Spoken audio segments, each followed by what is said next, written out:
We've all experienced the afternoon slump. Without warning, you're zapped of all energy and you find it hard to focus. Yep, it's also the time of day when we're most likely to make some pretty terrible food choices and often go on a hunt around the office, the pantry, the car for a quick fix to get that energy boost. Some people are known to pull into a service station and get a Snickers or a Boost bar. Yeah. Just saying, no judgments.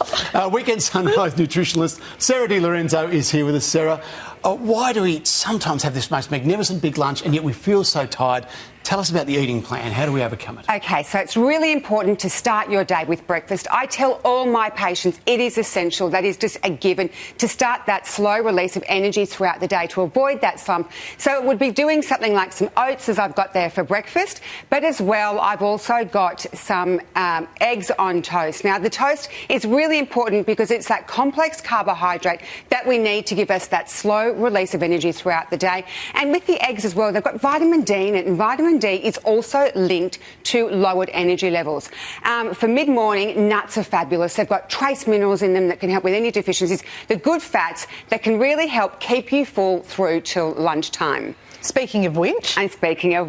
Now lunchtime we still need to include a complex carbohydrate. I've got rice in one of those salads and I've also got the rice wrap. Protein is essential for the energy, and also avocado is wonderful because avocado is going to help give you a good release of energy, and it's got the fibre in it as well. So they are my two top picks for lunch. So you know these last two podiums have really caught my eye. Okay, what have you got? Okay, so the afternoon slump. Why do we have the afternoon slump? It's actually because there's a dip in cortisol. Cortisol is the hormone that wakes us up in the morning, also for fight and flight. So it's really important to be able to understand the logic behind the afternoon slump. But if you've eaten that throughout the day, you shouldn't really get it. But if you do, bananas are fantastic. They are my go-to for energy. Apples are great. Apples can give you more energy than a cup of coffee. I've got some cute things here. I've made some dark chocolate and some peanut butter treats. I've made my three ingredient biscuits. And I've also made some peanut butter and jam sandwich on a banana. Things to avoid, definitely, you need to avoid alcohol. That makes you tired in the day. All these energy drinks are not a great option.